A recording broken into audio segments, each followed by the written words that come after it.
मीठे बाबा बोले, मीठे बच्चे, इस समय सभी के सुख संपत्ति का दिवाला रावण 5 विकारों ने निकाला है। तुम अभी रावण रूपी दुश्मन पर जीत पाकर जगत जीत बनते हो। मीठे बच्चे, इस समय सभी की सुख संपत्ति, असली सुख संपत्ति तो सतयुग में थी, क्योंकि उस समय दौलत थी तो सच्ची दौलत थी। सोने की अशर्फियां, सोने का सब कुछ था गोल्डन एज दुनिया में, लेकिन साथ में सुख भी जरूर था। दुख का नाम निशान नहीं था, कोई डर नहीं, कोई बीमारी नहीं। तो वो सारी जो सुख संपत्ति थी देवताओं की, जो भगवान ने दे रखी थी, उसका दिवाला, वरना उससे तो बिल्कुल ही वंचित कर दिया ना। वो तो है ही नहीं, अब तो कागज के नोट हैं। लेकिन पहले सोने की अशर्फियां हुआ करती थी और फिर सब कुछ बहुत संपन्न था। दुख का नाम निशान नहीं था। अब तो बाबा कहते कि जो भी होता है, दौलत जो होती है वो साथ में अपने दुख भय लेकर आती है। मनुष्य सदा असुरक्षित अनुभव करता है। जितनी ज्यादा दौलत उतना असुरक्षित। तो दिवाला ये किसने मारा है, किसने कंगाल बनाया है, सुख संपत्ति से किसने वंचित कराया है? रावण 5 विकारों ने। द्वापर में देह का भान आता है, फिर देह का अभिमान आता है, फिर 5 विकार आ जाते हैं। ये धीरे धीरे धीरे धीरे सारी संपत्ति को छीन लेते हैं। सुख को,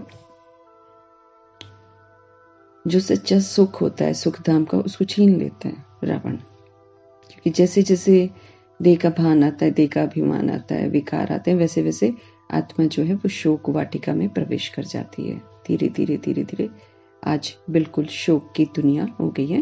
वरना कुछ भी है तो साथ में दुख जरूर आता है। अब भगवान ने आकर हम आत्माओं को समझ दी है कि ये दुख का कारण क्या है और ये जो दिवाला मारा गया है इसका कारण क्या है। और फिर मुझे विधि बताता है कि कैसे हम इससे बाहर निकलकर पुनः हम संपत्तिवान बन सकते हैं। तो उसके लिए भगवान कहते हैं रावण रूपी दुश्मन जो है, ये जो देह का भान है ना, देह का अभिमान और विकार है, इस पर बाबा कहते जीत पाओ। जीत कैसे पाएंगे? भगवान कहते ये जब जब कहे कि तुम मुझे यूज करो, आप उसको यूज मत करो। तो अपने आप, जब आप पूछेंगे ही नहीं, जब आप उसको यूज ही नहीं करेंगे, वो अपने आप चला जाएगा। जैसे बाबा कहते न, माया कहती है मेरे को चाय पानी पिलाती हैं आत्माएं, तो इसलिए मैं जाती नहीं हूँ। चाय पानी पिलाना मतलब यूज करना माया को। वरना तो माया कहती मैं तो विदाई लेने आती हूँ, लेकिन ये बार बार मुझे यूज कर लेते, मैं फिर इन्हीं के पास बैठ जाती हूँ। तो ऐसे ही बाबा हम आत्माओं को भी समझ देते हैं, ये जो रावण रूपी दुश्मन तुम आत्माओं की बुद्धि में प्रवेश कर गया है, इस पर जीत पानी है। जीत कैसे पाएंगे? बस इसको यूज नहीं करना। भगवान कहते हैं यूज नहीं करेंगे तो आप फिर जगत जीत भी बन जाएंगे, जगत को जीत लेंगे आप, है ना। बाबा कहे ना कि बुरे और अच्छे कर्मा के जो है ना प्रभाव से जो मुक्त आत्मा है वो विजयी रतन आत्मा है। अच्छा कर्म भी जिस पर प्रभाव नहीं डालता, बुरा भी नहीं जिस पर प्रभाव डालता, तो वो प्रभाव मुक्त आत्मा है। और वो एकदम सच्चे सुख वाली है, जिस पर असर ही नहीं पड़ता है। कुछ बुरा करो तब भी इफेक्ट नहीं पड़ता है, कुछ अच्छा करो तब भी इफेक्ट नहीं। स्वतंत्र आत्मा है। क्योंकि जब अच्छा भी इफेक्ट पड़ता है ना, तो भी हम बंधनी आत्मा बन जाते हैं, और बुरा है तो तब तो बंधनी है ही है, स्वतंत्र नहीं है ना। फिर स्वतंत्रता जो है वो आत्मा का निजी गुण है। वो किसी से भी प्रभावित हो रही है तो वो गुलाम बन जाती है। तो इसलिए भगवान हम आत्माओं को समझ देते हैं कि अगर आप इस दुश्मन पर जीत प्राप्त करेंगे तो आप जगत जीत बन जाते हैं। क्योंकि फिर आप किसी के भी प्रभाव लगाव दबाव में नहीं आएंगे, क्योंकि प्रभाव लगाव दबाव तीनों ही रावण की देन है। सतयुग में आत्माएं किसी के प्रभाव में आती नहीं है, किसी के लगाव में भी कभी नहीं आती और किसी के दबाव में भी कभी नहीं आती। वो भी स्वतंत्र, वो भी स्वतंत्र, वो भी स्वतंत्र। चाहे छोटे शरीर में आत्मा उनके घर में आए, बच्चा बनकर आए, तो भी स्वतंत्र। आप ऐसे करो, आप ऐसे करो, आप ऐसे करो नहीं सिखाते। क्यों? हम सब कुछ संगम युग में सीख कर वहां पर जाते हैं। हम भगवान से सीखते हैं संगम युग में। वो वाले संस्कार बनाते हैं और वही संस्कार रेडीमेड एकदम बना बनाया लेकर हम वहां पर जाते हैं और वो नया शरीर लेते हैं और फिर सारी हमारी जो अच्छाइयां हैं, दिव्यता है, वो इमर्ज रूप में हमेशा ही रहती हैं। इसलिए भगवान कहते हैं मेरी मौजूदगी में सारी दिव्यता को धारण कर लो, मेरी मौजूदगी में सत्यता की सभ्यता को धारण कर लो, तो मैं उस पर स्टैंप लगा दूंगा। स्टैंप लगा रहेगा तो आप फिर सचखंड में जाएंगे, फिर वहां पर आपकी किसी भी चीज को कोई भी छू नहीं सकता है। आपने जो कमाया होएगा वो आपके पास ही रहेगा। तो अभी सच्चाई से, सफाई से मुझे परमात्मा की श्रीमत पर चलना है और श्रीमत पर चलकर मुझे अपने श्रेष्ठ संस्कार बनाने हैं। श्रेष्ठ संस्कार बनाकर मुझे यहाँ से सब कुछ पैक करके लेकर जाना है ना। फिर हम वहां पर जाएंगे और इमर्ज हो जाएगा संस्कार। तो विधि पूर्वक भगवान लेकर जाता है और हर आत्मा को हक देता है कि आप अपने अंदर में ये धारणा ही करो। हर आत्मा फिर अपने अपने तरीके से धारणा करती है। हर आत्मा फिर अपने अपने तरीके से माया जीत बनती है, जगत जीत बनती है और फिर अपने राज्य में जाकर राज्य करती है विधि पूर्वक, एकदम ऑनेस्टी के साथ, एकदम इंसाफ के साथ भगवान राज्य भाग्य देता है। किसी के साथ कोई भी पक्षपात नहीं है। हर आत्मा अपना भाग्य खुद ही लिख रही है। प्रश्न है, ड्रामा के किस राज को जानने के कारण तुम बच्चों के ख्यालात जो होते हैं वो बड़े ऊंचे रहते हैं? राज ड्रामा के भगवान हम आत्माओं को बताता है और जो राज जान जाते हैं वो फिर कभी भी किसी बात से नाराज नहीं होते हैं। भगवान कहते हैं जो राज नहीं जानते हैं वो फिर नाराज हो जाते हैं, वो फिर पूछते हैं क्यों हो रहा है, कैसे हो रहा है। लेकिन जब कल्याणकारी राज भगवान बताता है, क्योंकि देखो देवता बनाता है ना भगवान, तो पेपर तो आएंगे ना। पेपर नहीं आएंगे फिर हम कैसे पता चलेगा कि हम दिव्यता को धारण कर रहे हैं। और दिव्यता को धारण कर रहे हैं वो तभी पता चलता है जब बिल्कुल ऑपोजिट सिचुएशन हो, बिल्कुल विपरीत परिस्थितियां हो, बिल्कुल अशांत करने वाली परिस्थितियां हो। उसमें ही तो दिव्यता यूज करेंगे तो पता चलेगा कि हाँ हम दिव्य आत्मा बनेंगे। उसी में तो सहनशीलता का पता चलेगा, कितना मैंने सहन शक्ति को धारण किया, कितना मैं संतुष्ट रहती। ये सारे जितनी भी दिव्यता है वो सारी की सारी और जो खजाने हैं भगवान के, वो यूज ही तब करनी है जब बिल्कुल विपरीत परिस्थितियां हैं। फेवरेबल में थोड़ी यूज करते हैं, उसमें तो बाबा कहते थोड़ी मैं मार्क्स दूंगा, है ना। तो इसीलिए राज भी बताता है कि अगर परीक्षा आती भी है तो ये तो सोचो कि तुम कितने निखर रहे हो, ये तो सोचो कि तुम्हारे अंदर कितनी दिव्यता आ रही है, ये तो सोचो कि तुम कितना अपना राज्य भाग्य बना रहे हो। उसको देखो ना, ये तो देखो कि कितना तुम्हारे साथ अगर परिस्थितियां आती हैं तो तुम कितना मेरे समीप आते हो। ये भी एक तरीका है ना। अगर सब अच्छा अच्छा बिहेव करेंगे तो हम तो अच्छा ही ये कलयुग के ही उसमें खोए रहेंगे, हम भगवान के कहाँ बनेंगे। लेकिन जितना हमें इस कलयुग में कोई पीछे करता है, कोई जितना भी परेशान करता है, दुख देता है, हम उतना और समीप जाते हैं भगवान। या तो हम भगवान को छोड़ देते हैं, दो चीजें होती हैं, या तो किलस कर परेशान होकर इंसान भगवान का हाथ ही छोड़ देता है कि कब जब से ज्ञान में आया शायद इसलिए ऐसा होता है। ये तो गलत धारणा है, ऐसा तो नहीं होता है कि ज्ञान में आकर कभी कुछ होता है। ये तो फिर अलग अलग पेपर्स, जब हम ईश्वरीय पढ़ाई पढ़ रहे हैं तो हिसाब किताब तो खैर चलो सारी दुनिया का चुकत होना, कयामत का समय है, ये सारी दुनिया के हिसाब किताब हैं, सबके चुकत होने। लेकिन पेपर तो सभी के लिए नहीं आते हैं ना। पेपर फिर ईश्वरीय पढ़ाई पढ़ते हैं तो फिर आते हैं, तो वो कहीं ना कहीं मेरा कल्याण है। अगर कहीं धोखा भी है तो वो मेरा कल्याण है, क्योंकि उसी की बदौलत हम भगवान के समीप आते हैं। जितना इधर उधर से परेशान होता है इंसान उतना और समीप जाता है भगवान। तो ये तो बड़ा कल्याणकारी है ना, हम भगवान के समीप जा रहे हैं। ये वाला भाग्य तो चाहिए। तो इसीलिए ड्रामा का हर राज जो है वो भगवान हम आत्माओं को बताता है। तो इसमें से किस राज को जानने के कारण भगवान कहते हैं तुम बच्चों के जो ख्यालात जो होते हैं वो बड़े ऊंचे रहते हैं। उत्तर है तुम जानते हो ड्रामा अनुसार ऑटोमेटिक प्रभाव निकलता जाएगा, है ना। शुरू में कैसा था, फिर कैसा था, फिर कैसा था। शुरू में बिल्कुल नफरत करते थे, रुकावट डालते थे, सब कुछ करते थे। धीरे धीरे धीरे धीरे अब प्रभाव निकलता जा रहा है, दुनिया को पता चलता जा रहा है। तुम जानते हो ड्रामा अनुसार ऑटोमेटिक प्रभाव निकलता जाएगा, फिर भक्तों की भीड़ लगेगी, उस समय सर्विस नहीं हो सकेगी। भीड़ आएगी ना, भगत तो सुनेंगे नहीं ना, ज्ञान नहीं सुनेंगे वो लोग। भगत भगत ही होते हैं। वो तो बोलेंगे एक दृष्टि दे दो, वो बोलेंगे थोड़ा सा मुझे प्रसाद दे दो। बाबा के उसमें से कोई बोलेगा तुम अपने घर का पानी दे दो ना मुझे थोड़ा सा, मैं वही पे, उससे ही संतुष्ट हो जाएंगे। उनको चाहिए नहीं, उनको सत्युग का राज्य भाग्य नहीं चाहिए। फिर भक्तों की भीड़ लगेगी, उस समय सर्विस नहीं हो सकेगी। जो बाबा के बच्चे दूसरे धर्मों में कन्वर्ट हो गए हैं वो निकल आएंगे, इसलिए तुम्हारे ख्यालात बहुत ऊंचे रहते हैं कि कहां से कोई निकले जो बच्चा बन बेहद बाप से अपना वर्षा ले ले।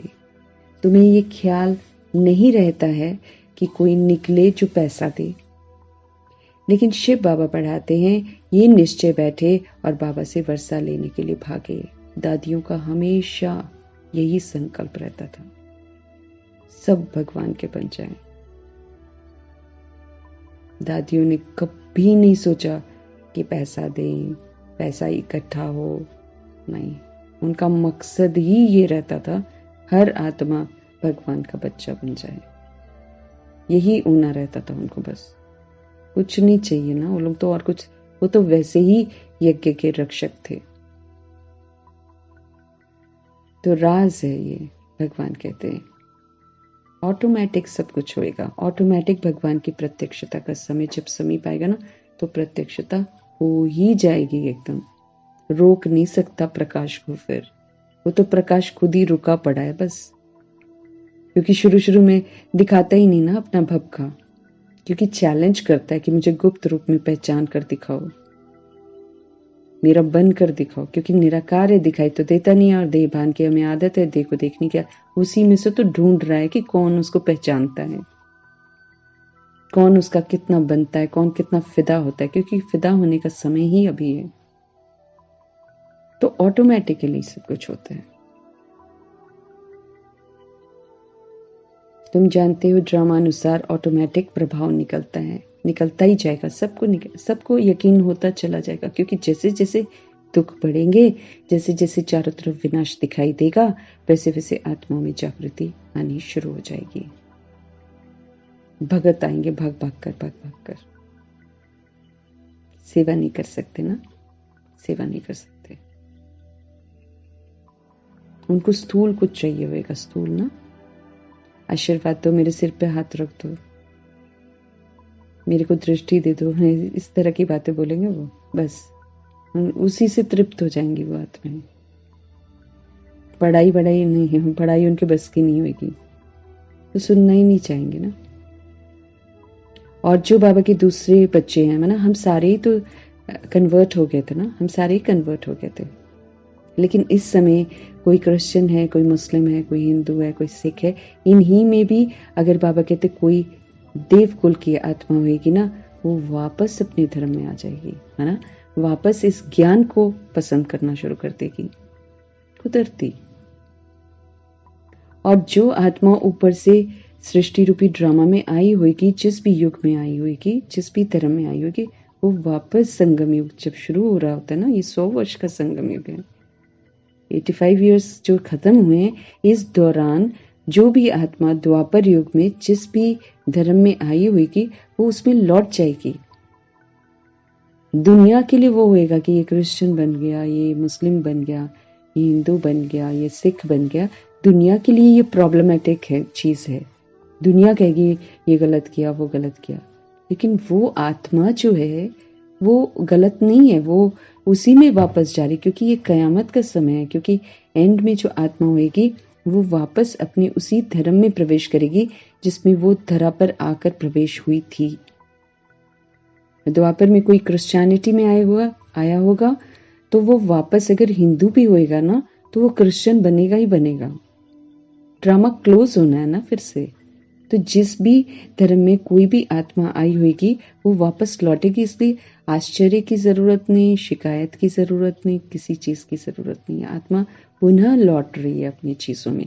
जैसे हम आत्माएं भी, हम देवकुल की आत्माएं, अगर भगवान के 5000 वर्ष पहले भी मैंने आदि सनातन देवी देवता धर्म में वो प्रवेश करा था, तो देखो हम चाहे किसी भी धर्म में होंगे ना, मुस्लिम होंगे, क्रिश्चियन होंगे, हम सारे के सारे वापस, हमें ये ज्ञान अच्छा लगेगा, हम पुनः इस ज्ञान को स्वीकार करेंगे, पुनः इसमें चल पड़ेंगे।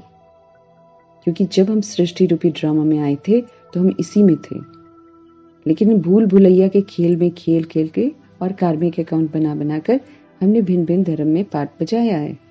ओके, ओवर हो गया।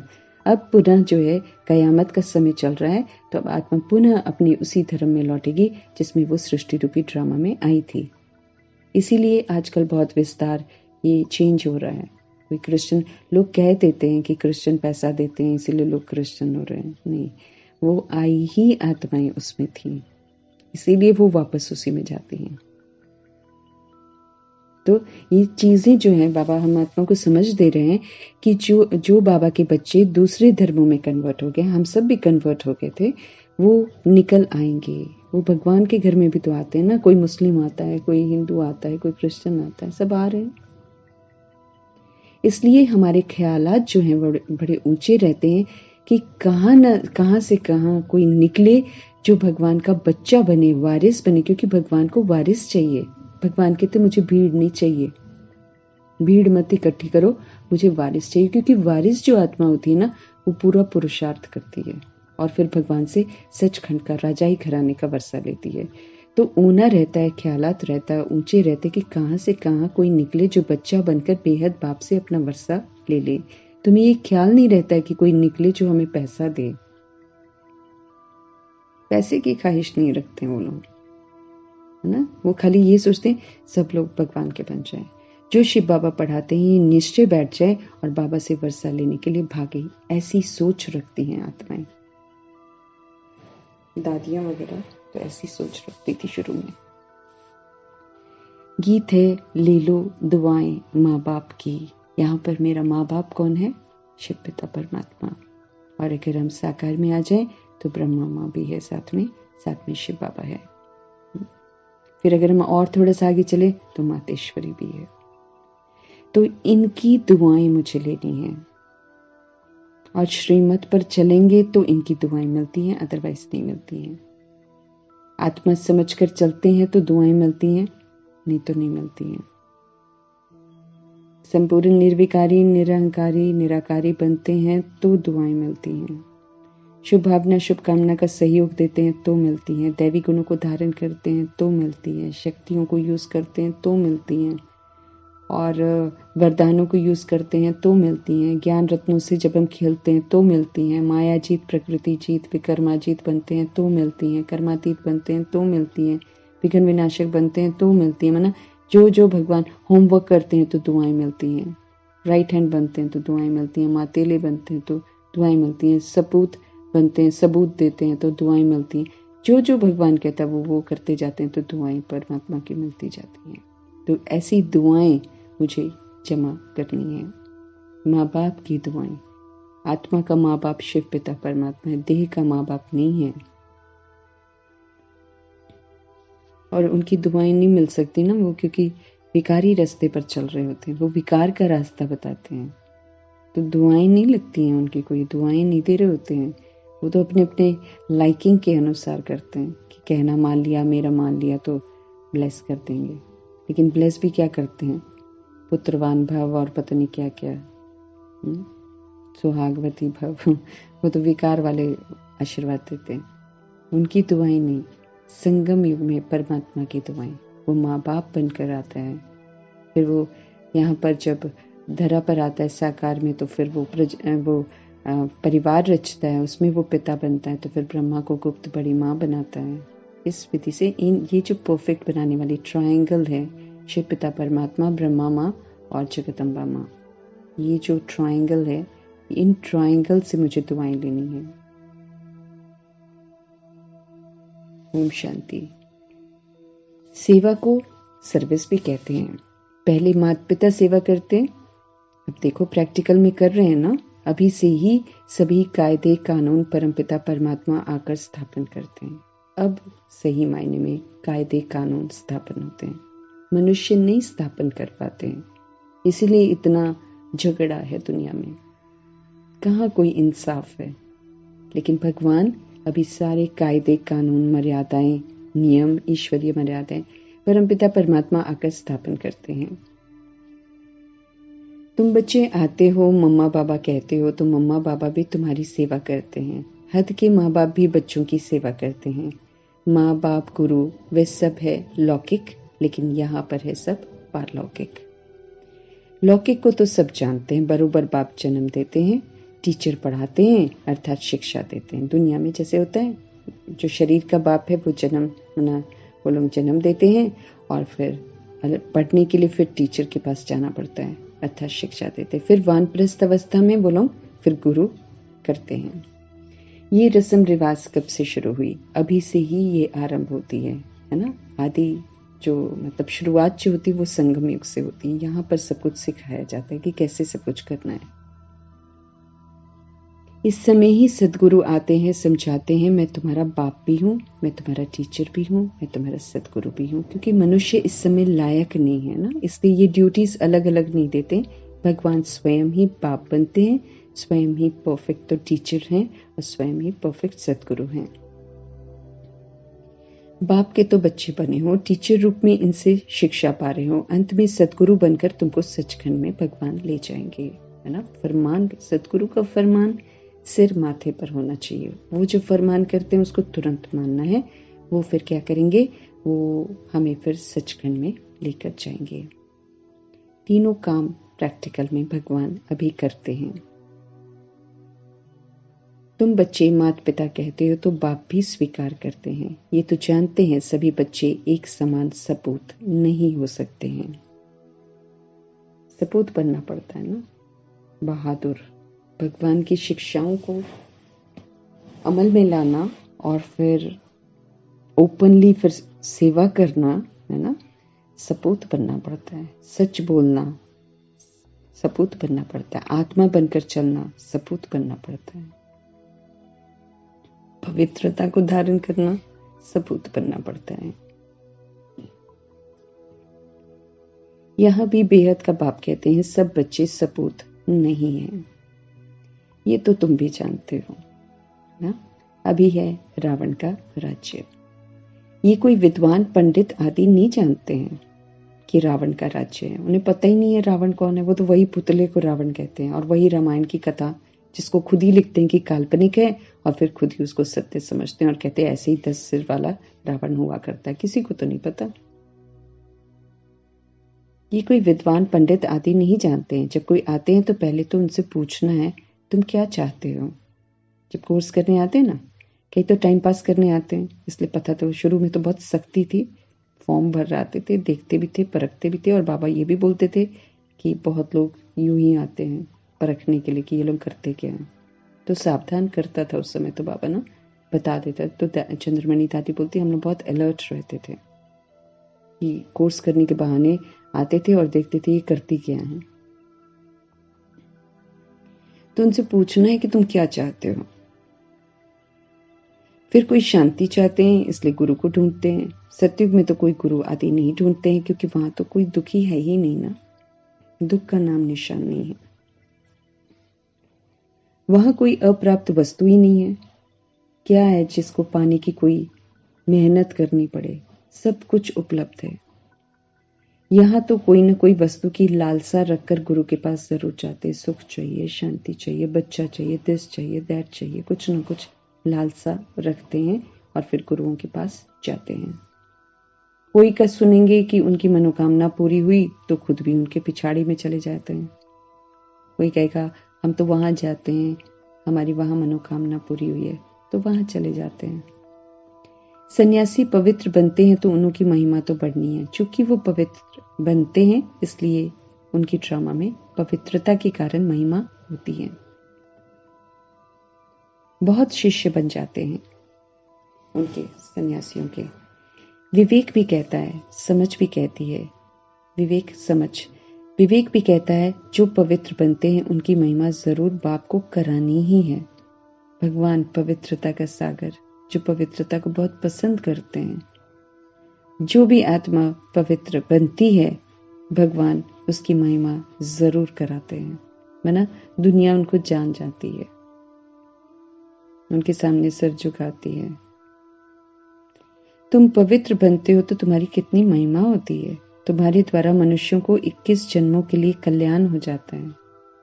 बाकी मनुष्यों का भी 21 जन्मों के लिए कल्याण हो जाता है। सर्व मनोकामनाएं 21 जन्मों के लिए पूरी हो जाती हैं, क्योंकि अलग अलग मनोकामनाएं होती है ना दुखधाम में। ये चाहिए, वो चाहिए, वो चाहिए, वो चाहिए, सारी चाहिए चाहिए को भगवान पूरा कर देता है। तो जिन्हें 20 जन्मों का वर्षा मिलता है वो एक जन्म संगम युग में उसको अनुभव करते हैं भगवान के साथ, और 20 जन्म उन्हें स्थूल रूप में सारी मनोकामनाएं जो हैं उनकी पूरी हो जाती हैं। ये भी तुम जानते हो।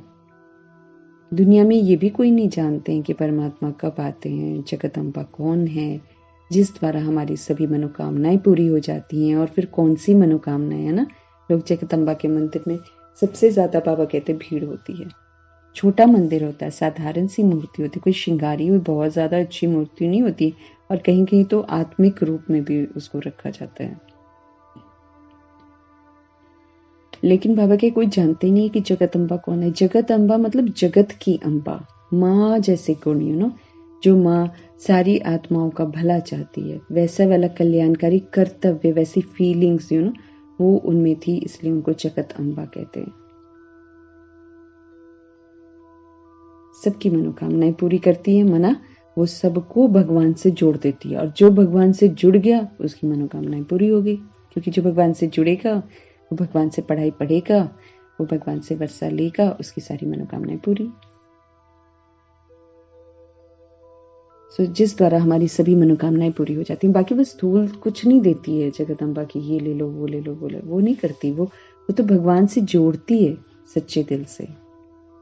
तो जो भगवान से जुड़ गया वो फिर पुरुषार्थ करता है, फिर उसकी सारी मनोकामनाएं पूरी हो जाती है। फिर सतयुग त्रेता युग में ऐसी कोई चीज ही नहीं होती जो उन लोगों के पास नहीं होती है, सब कुछ मिल जाता है। तो ये विधि है। लेकिन दुनिया में फिर लोग सोचते नहीं है, वो सोचते हैं जगदम्बा सबकी मनोकामना पूरी करती है, इसलिए उनके मंदिरों में जाकर वो कुछ ना कुछ मांगते, ये दे दो, वो दे दो, वो दे दो, वो दे दो। अब सब घोर अंधियारे में है, भगवान कहते हैं, यथा राजा रानी तथा प्रजा।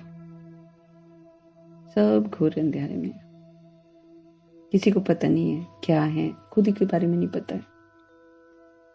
राजा रानी भी वैसे हैं अभी के, तो प्रजा भी वैसी है। पहले कम अंधियारा होता है, फिर कलयुग में घोर अंधियारा होता है। माया के राज्य को घोर अंधियारा कहा जाता है। माया जहां पर राज्य करती है, जहां काम क्रोध लोभ अहंकार हावी हो जाते हैं, भगवान कहते हैं इसे ही घोर अंधियारा कहा जाता है। बाप कहते हैं भारत का बड़े से बड़ा दुश्मन भी माया रूपी 5 विकार हैं। तुम जानते हो इस माया रावण ने सीताओं को हरण किया, अर्थात अपनी जंजीरों में कैद किया है। अब मुझे पता चला है, अब हमें पता चलता है कि हम सारी आत्मा जो है वो एक्चुअली भगवान राम, निराकार राम की सीताएं हैं। हम आत्मा रूपी सीता ये 5 तत्वों के शरीर में है, पंचवटी जिसे कहते हैं, 5 तत्वों के शरीर में हम विराजमान हैं, और हमें रावण ने कैद कर रखा है। रावण हमारी आत्मा की बुद्धि में घुस गया है और आत्मा उसके वश होकर सारा कुछ करती है। तो जंजीरों में कैद हैं हम, आत्मा रूपी सीताएं। बाप आते हैं इस बड़े से बड़े दुश्मन से हम आत्माओं को लिबरेट करने, हम आत्मा को मुक्त करते हैं। भगवान ये सबसे बड़ा दुश्मन है हमारा। ये भी कोई को पता नहीं कि भारत जो इतना मालामाल था, सोने की चिड़िया था ऐसा बोलते हैं, तो भारत जो इतना मालामाल था उनको इतना कंगाल किसने बनाया?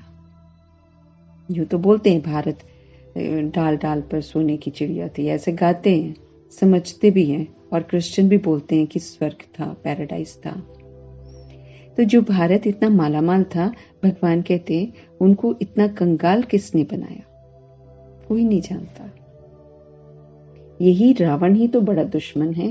इनकी प्रवेशता के कारण भारत का ये हाल हो गया। ये रावण रूपी देह का भान और अभिमान ऐसा बुद्धि में घुस गया आत्मा के अंदर कि वो भान से अभिमान बन गया और अभिमान से विकार एकदम एक्सट्रीम में चले गए।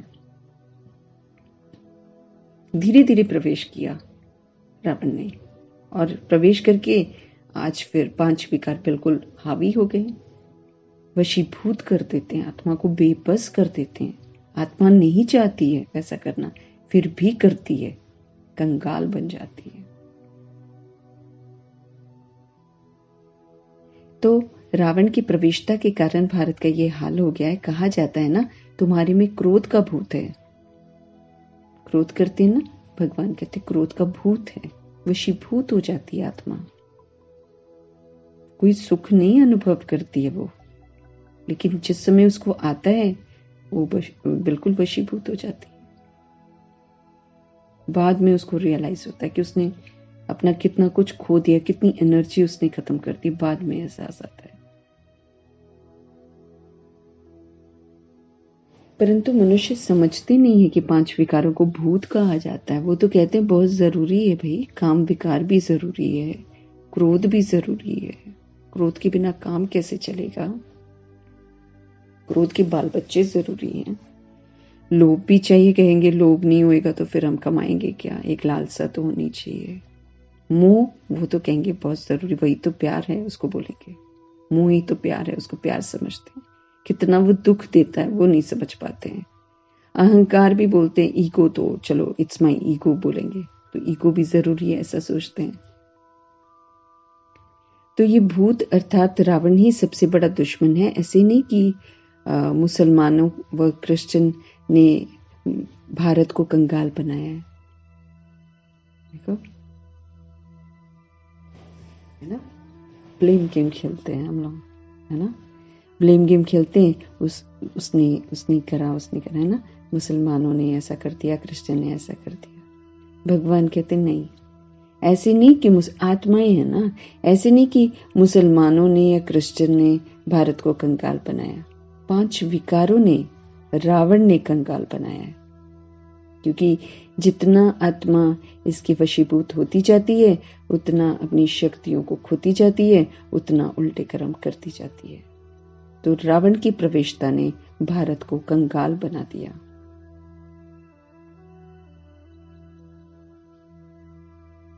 सबके सुख संपत्ति का दिवाला इसी रावण ने निकाला। बाबा कहते मुसलमानों ने और क्रिश्चियन ने नहीं निकाला, सबकी सुख संपत्ति का दिवाला इसी रावण ने निकाला, और रावण सबके अंदर प्रवेश कर गया।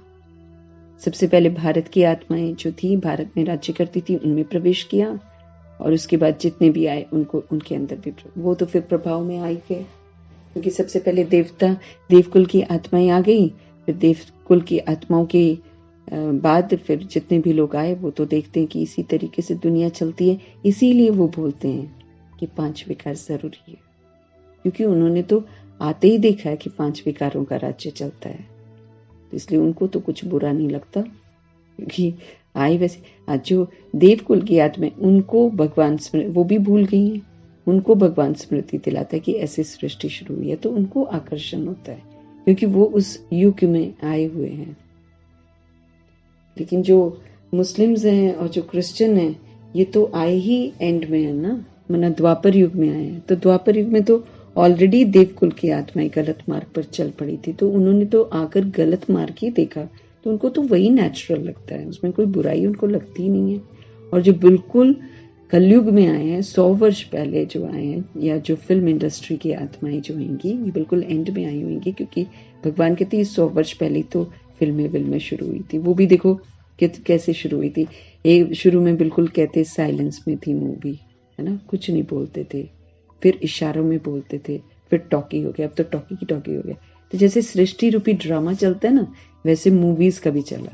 तो अब हम भी पहले साइलेंस वर्ल्ड में रहते थे, फिर कम बात करते थे, माना इशारों से बात करते थे, फिर धीरे धीरे करके हम आज बहुत टॉकेटिव हो गए। अब बाबा हम आत्माओं को बोलते हैं ज्ञान के अतिरिक्त कोई बात नहीं करो, ठीक है ना। तो धीरे धीरे भगवान हमें टॉकी से इशारे की तरफ लेकर जाता है, फिर इशारे से धीरे धीरे हम आत्माओं को समझ भी देता है कि साइलेंस में भी अब जाना शुरू करो, है ना। तो कैसे बना हुआ है सारा कुछ।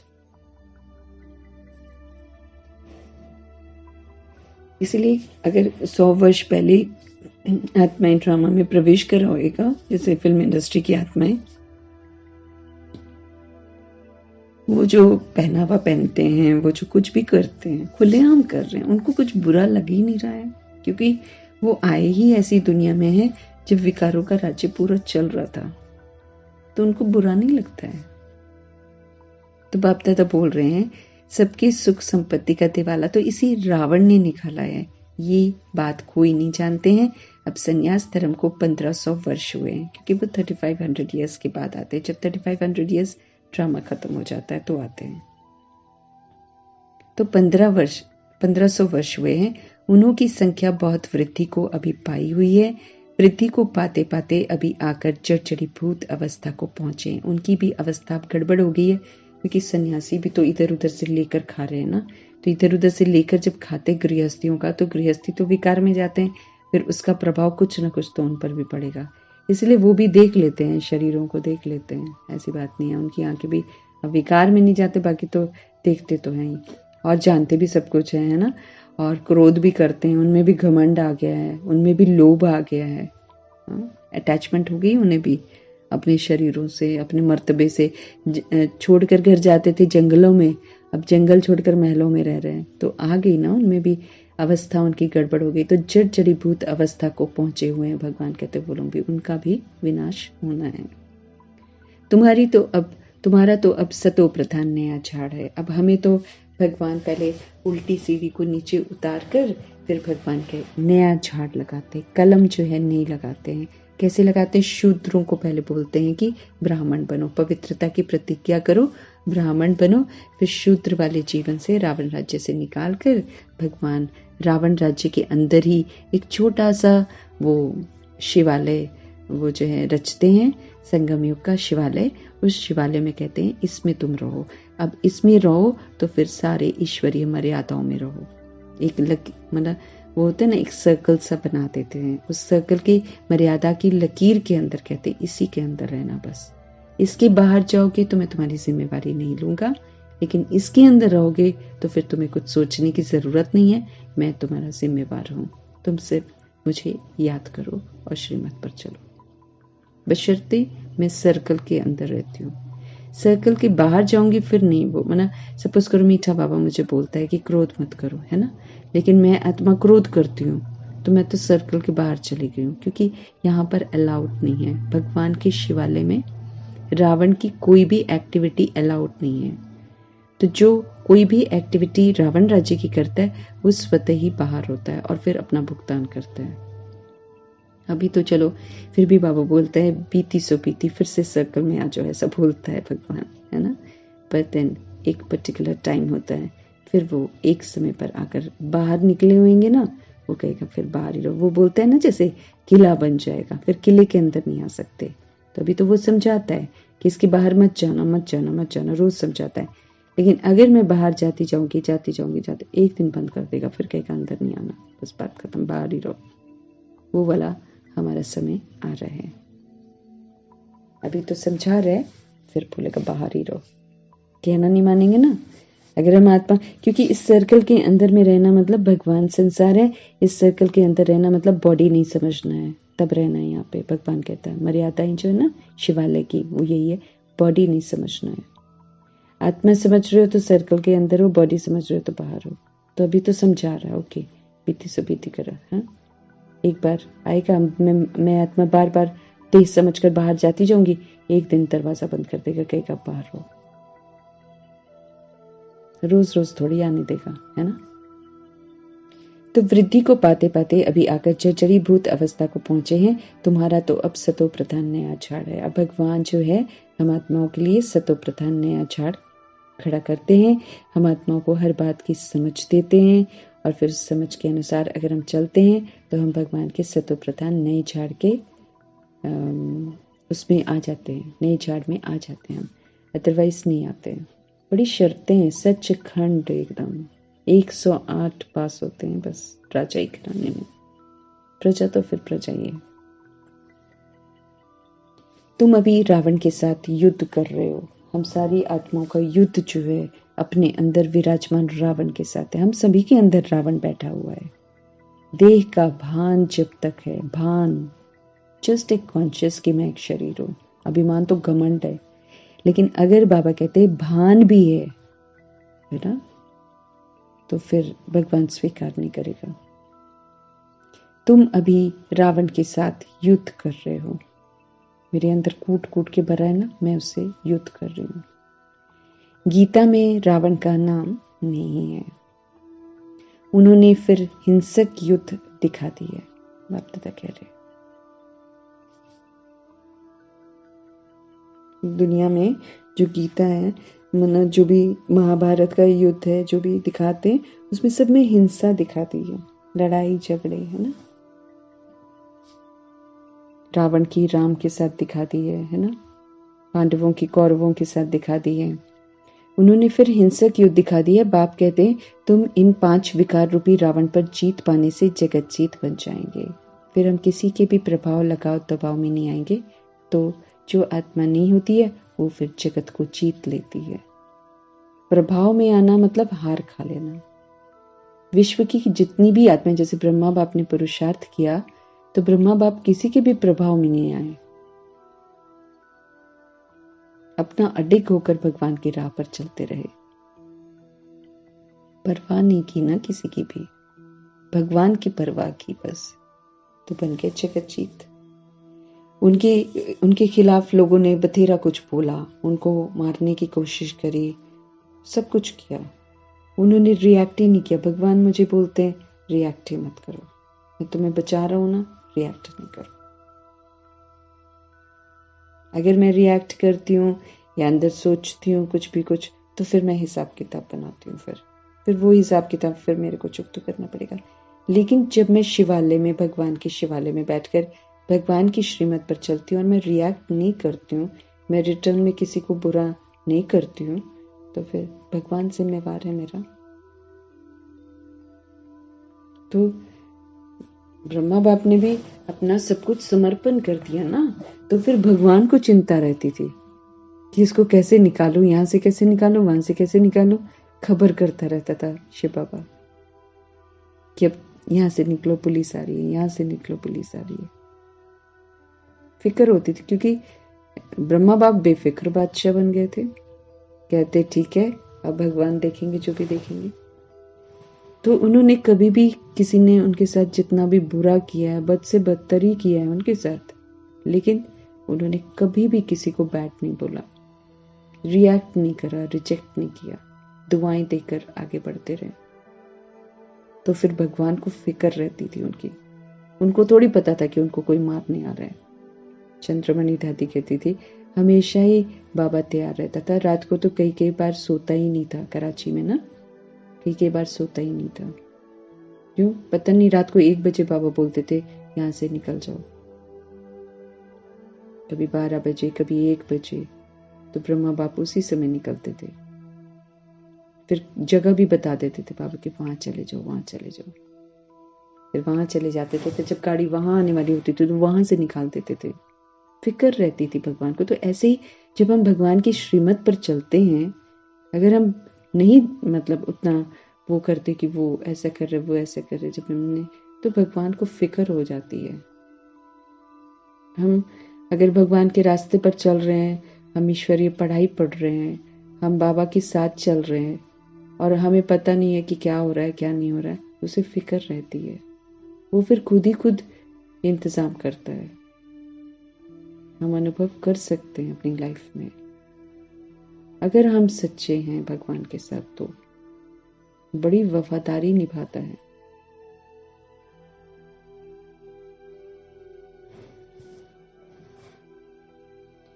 तो बाप कहते हैं तुम इन 5 विकार रूपी रावण पर जीत पाने से जगत जीत बनेंगे। अन्य सभी धर्मों को तो वापस जाना है। बाबा कहते वो तो यहाँ नहीं रहेंगे ना, वो तो सत्युग त्रेता युग में उनका पार्ट ही नहीं है, वो उनका डिफरेंट पार्ट है। तो वो तो वापस चले जाएंगे, वो तो ऊपर बैठे रहेंगे, वो नीचे धरा पर नहीं आएंगे, वो कभी सुख अनुभव नहीं कर पाते, वो कभी प्रभु के साथ मिलन नहीं मना पाते हैं।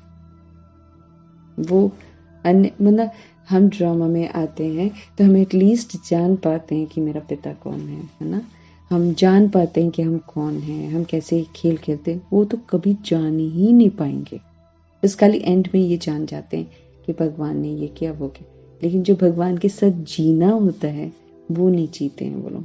और वो जो एंड में भगवान के बारे में जानते हैं, वो भी जानते हैं और बस रियलाइज करने के लिए, क्योंकि उनको मुक्ति का वर्षा चाहिए ना, इसलिए जान जाते हैं और भगवान को याद करते हैं, फिर भूल जाते हैं सारा का सारा, क्योंकि फिर विनाश हो जाता है। तो हम कितने फॉर्चुनेट हैं, हम कितना अहो सौभाग्य जो हम भगवान से पढ़ रहे हैं। तो अन्य सभी धर्मों को तो वापस जाना है, क्योंकि सतयुग में तो होगा ही एक धर्म एक राज्य, एक पवित्रता का धर्म होगा, एक आदि सनातन देवी देवता धर्म होएगा जो भगवान स्वयं स्थापन करते हैं। और उसमें कितनी तहजीब का धर्म है, मिलजुल कर रहो, किसी से दुश्मनी नहीं, किसी से कोई जलना नहीं, किसी से कोई ईर्ष्या नहीं, देखना ही नहीं है किसी की तरफ कि उसके पास ये है उसके पास ये है, ऐसा काम नहीं करते देवता।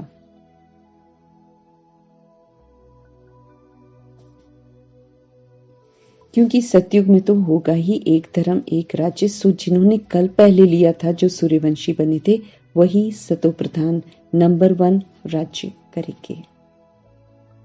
उसके लिए मुझे बनना पड़ेगा सूर्यवंशी, यहाँ पर सपूत बच्चा बनना पड़ेगा। सपूत जो होते हैं वो होते हैं सूर्यवंशी, और सपूत वो होते हैं जो सरेआम सत्य बोलने का साहस रखते हैं और फिर सत्य एकदम सरेआम सत्य की राह पर चलने का साहस रखते हैं, छिपते नहीं है फिर वो। ये नहीं कि लोगों को दिखाने के लिए कुछ और बोल दिया और फिर कहीं कोई बुरा ना मान जाए इसलिए बोल दिया। युक्ति से बताना है, युक्ति से बताना मतलब भगवान कहते हैं जब आप सत्य किसी को बताते हैं तो आप सत्यता की सभ्यता के साथ बताया करो। उसके लिए आप रावण की तरह रावण को नहीं यूज करा करो। रावण क्या करता है, बहसबाजी कराता है, रावण फिर डोमिनेट कराता है, रावण हो हल्ला कराता है, रावण शोर मचवाता है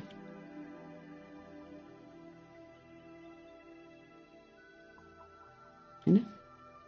तो भगवान ऐसा नहीं करते। भगवान कहते तुम सत्य जरूर बताओ, लेकिन सभ्यता से, सत्यता की सभ्यता से।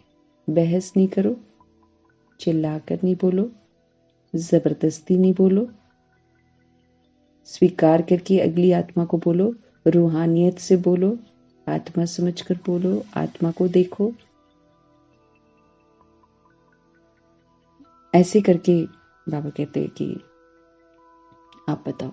दिस इज युक्ति युक्त बताना। ये भगवान हम आत्मा को जरूर सिखाते हैं, लेकिन बोलना सत्य ही है, झूठ तो बोलना ही नहीं है। झूठ बोलेंगे तो फिर तो ये गलत बात हो जाएगी ना। मना भगवान की बात को अगर हम पूरा नहीं बताएंगे तो फिर हम कब बताएंगे? यही तो समय है बताने का, सत्य। तो अगर हम सत्य नहीं बता रहे हैं तो फिर तो हम डिससर्विस कर रहे हैं ना। लेकिन सत्य बताने का जो तरीका होना चाहिए, दैट शुड बी सत्यता की सभ्यता। जैसे भगवान हम आत्मा को बताते हैं ना, वैसे ही हमको बताना है, पूरा कॉपी करना है मुझे भगवान को। तो सूर्यवंशी बने थे वही सतो प्रधान नंबर 1 राज्य करेंगे। सतयुग में था ही एक धर्म, कोई झगड़ा नहीं, पवित्रता। फिर पुनर्जन्म लेते लेते अभी तो बहुत वृद्धि हो गई है। जैसे अन्य धर्मों में भी अनेक प्रकार की वृद्धि हो गई है, वैसे इसमें भी ब्रह्म समाजी, आर्य समाजी, सन्यासी आदि कितने हैं। वंडर है। पता नहीं कैसे कैसी भाषाएं, कैसे कैसे लोग, कैसे कैसे धर्म, सब अपने आप बनते चले जाते हैं। इसलिए भगवान कहते वंडर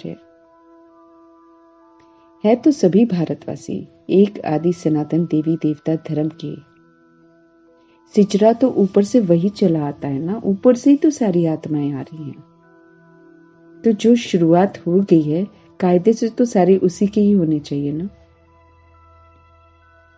भारत खंड सचखंड है, जहां बाप आकर देवी देवता धर्म में ट्रांसफर करते हैं। हम आत्माओं को ट्रांसफर करता है भगवान। शूद्र से ब्राह्मण बनाता है, ब्राह्मण बनाकर पढ़ाता है। तो जैसे जैसे हम पढ़ते हैं, धारणा करते हैं, वैसे वैसे हम अपनी डिग्री लेते हैं और डिग्री लेकर फिर हम देवी देवता धर्म में ट्रांसफर हो जाते हैं। ये तुम जानते हो, पहले 7 रोज भट्टी में रख शूद्र से ब्राह्मण बनाना पड़ता है। 7 रोज पहले भट्टी हुआ करती थी ना, मधुबन में पहले भट्टी हुआ करती थी, मना बाहर कोई संपर्क नहीं रखना होता था। जैसे अभी तो 7 दिन का कोर्स करते ना, थोड़ी देर के लिए आधा घंटा के लिए आते हैं और करके फिर चले जाते हैं अपने घर, फिर दूसरे दिन आते हैं। पहले शुरू में ऐसे नहीं होता था। शुरू में तो 7 दिन भट्टी में वहीं मधुबन में रखते थे, फिर कोई संपर्क इधर उधर नहीं रखना है। कोई वहां तो मोबाइल था ही नहीं खैर उस समय, है ना, तो कोई बाहर की बातचीत नहीं, बाहर वालों से कोई संबंध नहीं। 7 दिन पूरा भट्टी में बैठिए और फिर शूद्र से ब्राह्मण बनाया जाता था। समझ दी जाती थी, हर बात की समझ दी जाती थी। फिर अगर किसी को समझ में आ जाता है तो ठीक है, नहीं तो फिर छोड़ दो। लेकिन 7 रोज वो फिर कहीं और जाने नहीं देते थे। वहीं रहो, वहीं खाओ पियो और वहीं बैठो, वहीं समझो ज्ञान को। तो वो भट्टी ऐसी हुआ करती थी। सन्यासियों को तो वैराग आता है तो जंगल में चले जाते हैं। शुरू शुरू की बात है ना, 3500 या 1500 वर्ष पहले जो बाबा कह रहे हैं। तो जब सन्यासी जो होते हैं ना, वो जब आते हैं वो देखते हैं कि शादी वादी करते हैं, फिर झगड़ा करते हैं। घर में मम्मी पापा को देखते होंगे ना आत्माएं, तो वो जब देखते होंगे शरीर के माँ बाप को ऐसा करते हुए तो उनको अच्छा नहीं लगता होगा। जो सन्यास धर्म की आत्माएं हैं उनके सबको तो नहीं, लेकिन सन्यास धर्म की आत्माओं को वैराग आता है कि ये कैसी लाइफ है, मिलते हैं, रहते हैं और फिर झगड़ते हैं, है ना।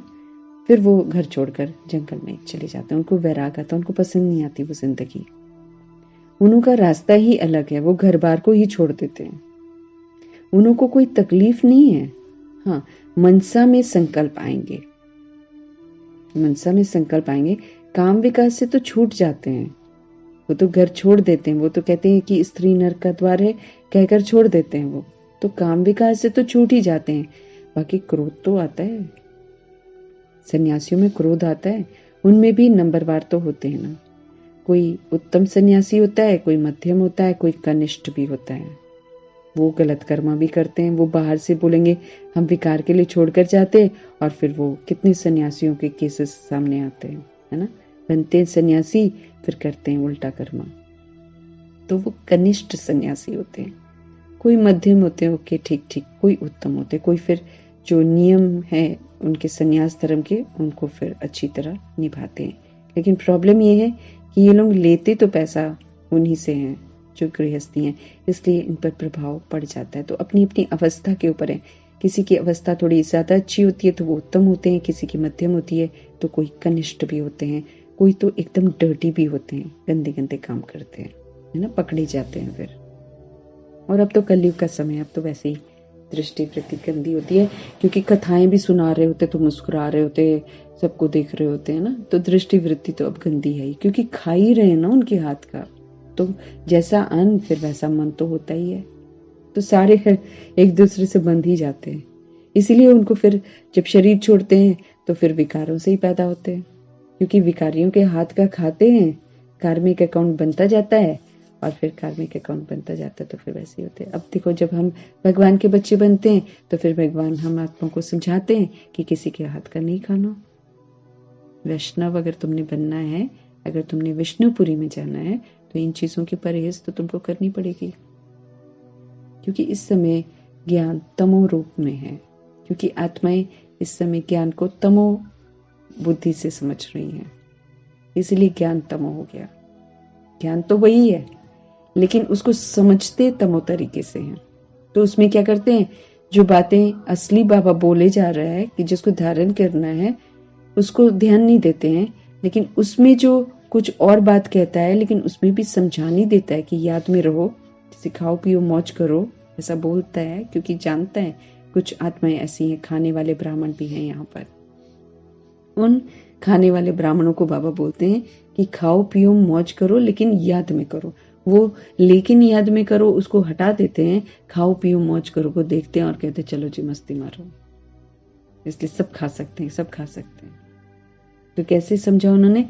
अपनी तमो बुद्धि से समझा। उन्होंने उस इशारे को नहीं समझा जो भगवान साथ में कह रहे हैं, लेकिन याद में करो, क्योंकि याद में करेंगे तो खाएंगे पिएंगे मौज करेंगे तो उसको मर्यादाओं में ही करेंगे। भगवान रोक देगा उसके बियॉन्ड जाते हुए। क्यों? याद में है। लेकिन वो याद में रहना उसको इग्नोर कर देते हैं, इसीलिए अभी तमोबुद्धि। तो फिर चूंकि हम ऐसे दौर से गुजर रहे हैं, तो अगर मुझे वैष्णव घराने में जाना है तो फिर मुझे बड़ा ध्यान रखना है हर एक बात का, क्योंकि ये हिसाब किताब बन जाते हैं। जब सन्यासी ही फंस जाते हैं तो फिर हम आप भी करेंगे तो हम भी फंसेंगे। कोई तो एकदम बाबा कहते हैं डर्टी भी होते हैं। सतयुग में भी भल सुखी तो सब होते हैं, परंतु नंबरवार मर्तबा तो है। जैसा जैसा पुरुषार्थ वैसा वैसा मर्तबा। सूर्यवंशी राजा रानी प्रजा, चंद्रवंशी राजा रानी प्रजा, उत्तम मध्यम कनिष्ठ तो होते ही हैं। राजा रानी हो चाहे प्रजा हो, सूर्यवंशी चाहे चंद्रवंशी, भगवान स्पष्ट कर रहे हैं सबका पुरुषार्थ अलग होता है। सब भगवान के ज्ञान को अपने अपने तरीके से समझ रहे हैं। भगवान जैसे समझा रहे हैं वैसे नहीं समझ रहे हैं, इसलिए सब में उत्तम भी हैं, मध्यम भी हैं, कनिष्ठ भी हैं। स्पष्ट कर रहे हैं भगवान। तमो बुद्धि से भी ज्ञान को सुन रहे हैं, तमो बुद्धि से ज्ञान को समझ रहे हैं, फिर तमो बुद्धि होकर चल रहे हैं। उनको भगवान कनिष्ठ कहते हैं। मध्यम ओके ओके, थोड़ा कर लिया थोड़ा नहीं करा, उस टाइप से अपनी अपनी सहूलियत के अनुसार। उत्तम जैसे प्रजापिता ब्रह्मा, मम्मा, दादियां।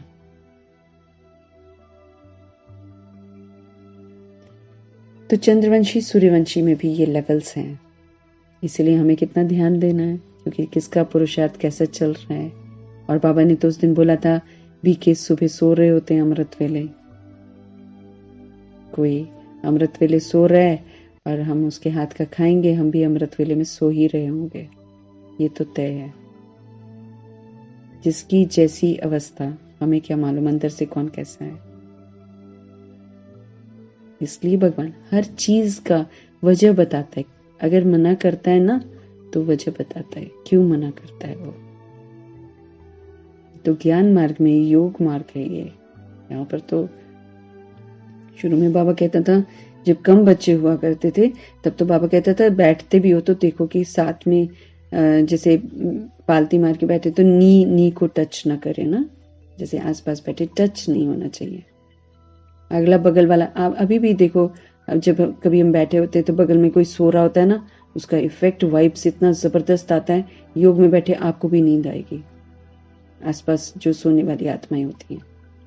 तो कराची या जब वो लोग के योग हुआ करते थे वो तो बैठने ही नहीं देते थे कि अगर कोई योग नहीं है तो बाहर जाओ, वायुमंडल को खराब नहीं करो। तो अभी तो कितनी सारी आत्माएं आती हैं, भीड़ होती है ना, तो समझ में नहीं आता। फिर तो सारे लोग साथ साथ ही बैठे होते हैं, उसका इफेक्ट पड़ता है। क्योंकि कोई उत्तम है, कोई मध्यम है, कोई कनिष्ठ भी बैठे हुए हैं, हमें क्या पता कौन क्या है। तो ये तो बाबा कहते हैं सभी धर्मों में होते हैं, उत्तम भी होंगे, मध्यम भी होंगे, कनिष्ठ भी होंगे। तो बाप सभी राज बैठकर समझाते हैं।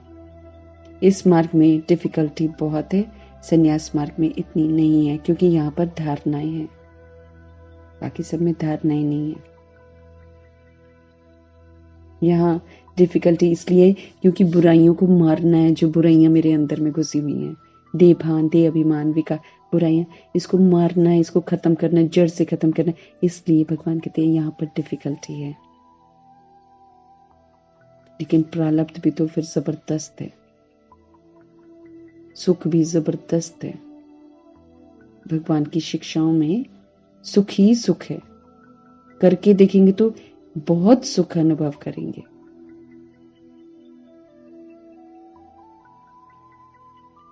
उन्हों को तो वैराग आया, सन्यास को, सन्यास लिया, खलास।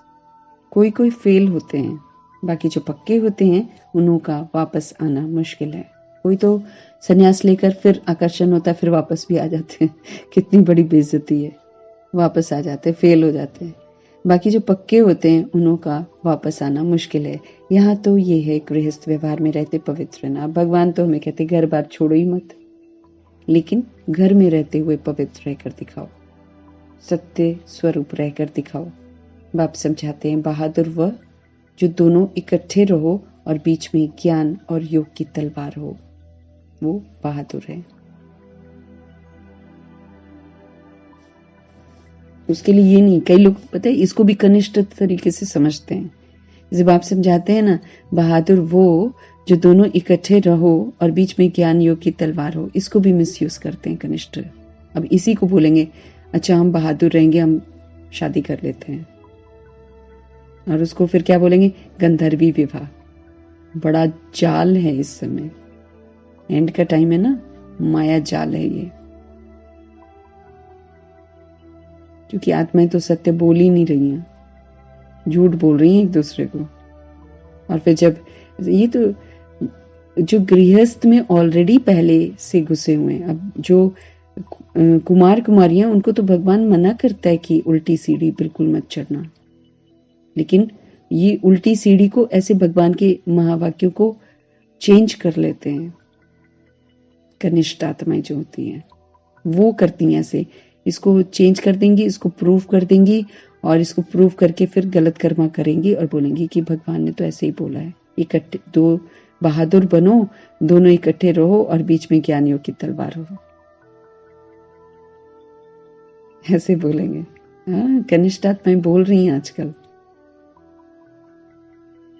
ऐसे एक कहानी भी है कि उसने कहा कि घड़ा भल सिर पर रखो, परंतु तेरा अंग मेरे अंग से न लगे, अर्थात विकार की भावना न हो। ऐसी कोई कहानी बनाई हुई की घड़ा भल सिर पर रखो, परंतु तेरा अंग मेरे अंग से न लगे, अर्थात मना विकार की भावना न हो। उन्होंने फिर शरीर समझ लिया, उन्होंने फिर शरीर समझ लिया। विकार की भावना की बात हो रही है ना यहाँ पर, विकार की भावना नहीं होनी चाहिए। लेकिन फिर उन्होंने बाबा के शरीर समझ लिया।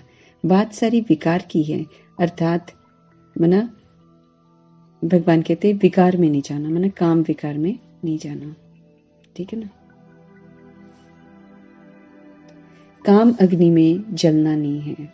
काम वासनाएं ना, शरीरों को नहीं देखना है। शरीर का जैसे वो लक्ष्मी नारायण होते हैं ना, पूरे ढके हुए होते हैं, पूरे ढके हुए।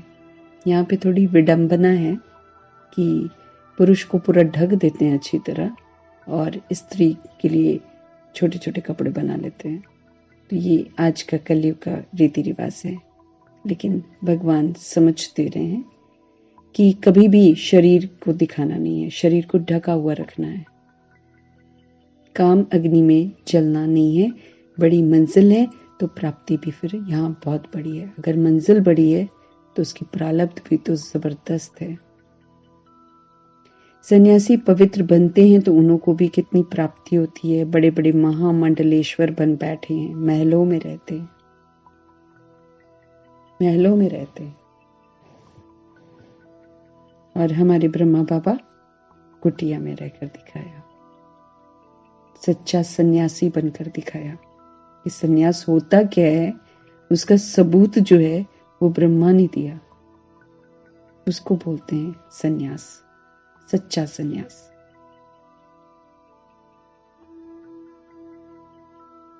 कोई दिखावा नहीं, कुछ नहीं, एकदम ओपन में है ना। कोई कुछ बंद दरवाजे नहीं, कुछ नहीं, खुले दरवाजे हैं बाबा के घर में। जहां गलत कर्मा होते वहां गलत बंद दरवाजे हैं। ओपन छोटी सी कुटिया, सिंपल सी कुटिया, उसमें जीकर दिखाया एंड तक। अगर थोड़ा भी कमरे में चले जाते ना तो एक आधार ले लेते तो उनके सन्यास की खूबसूरती ही आधी खत्म हो जानी थी। तो सन्यास की खूबसूरती जो है वो बनी रही क्योंकि वो एंड तक कुटिया में ही रहे, सादगी में ही रहे। महल तो छोड़ दो, कमरा भी नहीं दिया। तो बड़े बड़े महामंडलेश्वर बनकर बैठ जाते हैं सन्यासी जो होते हैं, महलों में रहते हैं। बहुत लोग जाकर वहां पर पैसा रखते हैं, चरण धोकर उनके पी भी जाते हैं, चरण भी धो लेते हैं और पी लेते हैं। बहुत महिमा होती है। तो जो धोकर पिलवा रहा है वो भी मुसीबत में फंसेगा, और जो उसके धोकर पी रहा है वो भी मुसीबत में फंसेगा। परंतु नंबर 1 महिमा है ईश्वर की। वही तो स्वर्ग का रचता है, वहां माया का नाम निशान नहीं रहता। सन्यासी भी ये नहीं समझते कि माया 5 विकार है, सिर्फ पवित्र रहते हैं। उनको मालूम नहीं है कि 5 विकार को माया कहते हैं। वो तो सिर्फ पवित्र रहते, क्योंकि अगर उनको मालूम होता कि माया 5 विकार है तो वो लोगों को मना करते ना कि विकार में मत जाओ। वो तो नहीं मना करते।